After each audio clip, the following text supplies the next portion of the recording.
जय श्री शिव, जय श्री राम। पार्वती जी ने शिव जी से प्रार्थना करी कि मुझे भी अमर कथा सुनाओ। आप हजारों अनगिनती के जिज्ञासुओं को अमर कथा सुना करके अमर कर दिया है, कल्याणकारी कर दिया है। और मुझे भी कल्याण और अमर बार बार जन्म से निवृत्त करो और ऐसी अमर कथा कहो जिससे मेरा बार बार जन्म मृत्यु और कल्याण हो। और शिव जी कहते हैं, हे पार्वती, हम पुराने समय में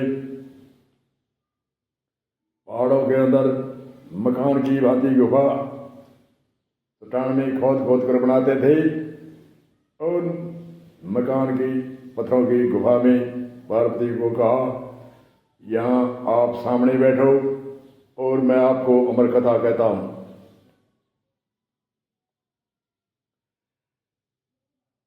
और शिव जी ने शर्त करी कि जो कथावाचक है उनकी आंख कथावाचक के सामने खुली रहनी चाहिए और सावधान होकर सन्मुख बैठ करके एक आसन पर दृढ़ आसन करके बिना हिले डुले कथा श्रवण करनी चाहिए।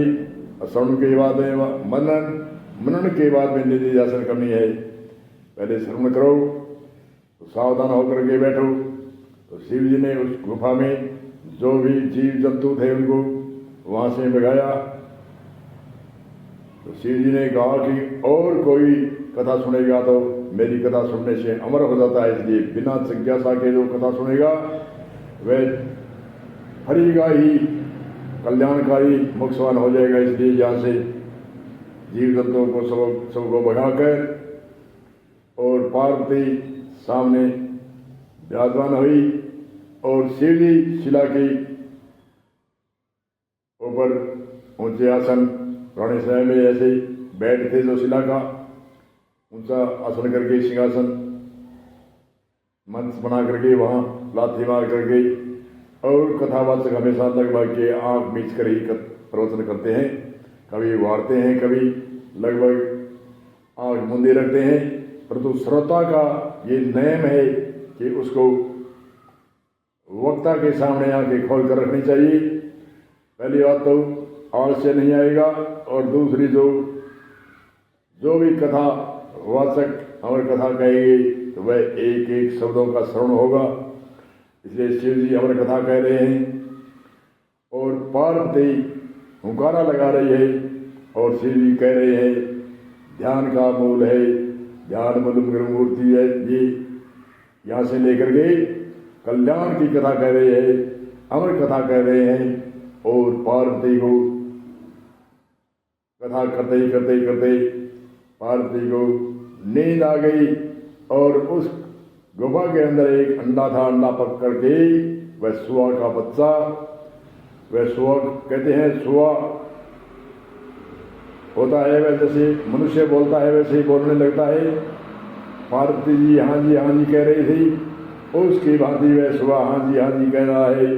और पार्वती जी को नींद आ रही है, शिव जी कथा कह रहे हैं।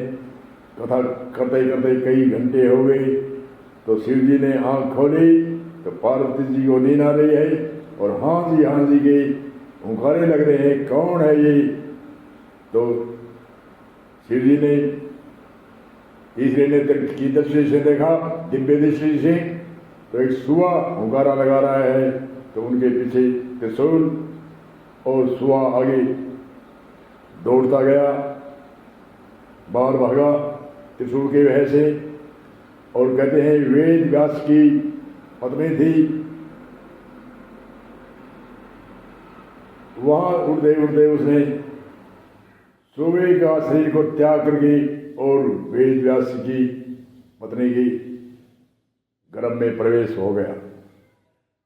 और शिव जी की त्रिशूल पीछे पीछे और शिव जी आ गए और वेद व्यास जी ने शिव जी का बहुत स्वागत किया और किया और आने का कारण पूछा शिव जी का।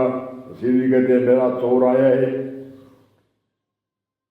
और चोर कहाँ है, और दिव्य दृष्टि दिखा कर देखता हूँ तो आपके घर में ही है।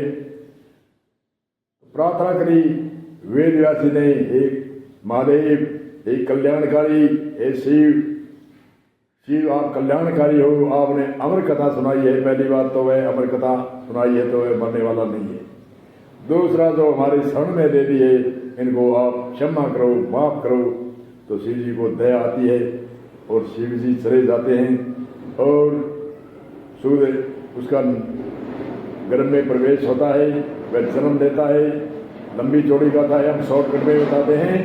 वह उनका नाम सुखदेव रखा और वह सुखदेव मुनि कहते हैं 5 साल की अवस्था में ही उसके गर्भ में पहले तो शिव जी से अमर कथा सुनी और उसके बाद में वेद व्यास जी ने गर्भ में कई महीनों तक भगवत कथा आदि अनेक भक्तों की कथा, ऋषि मुनियों की कथा, तपस्वियों की कथा, योगियों की कथा, ऋषि मुनियों की कथा सुनाई।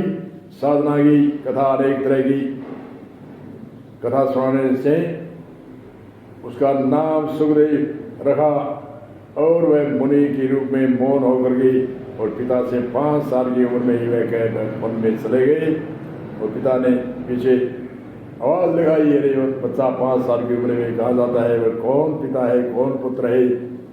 ये तो संसार का आवा चलाई का एक मेला है। ऐसे कई शब्द बोले तो वेद व्यासी ने देखा ये रहने वाला नहीं है, उनको छुट्टी दी, वह वन में गया और तपस्या करी। उनकी कथा आगे कहेंगे। इसी सूत्र को विराम देते हैं। बोलो जय शंकर, जय शिव, जय सिया राम।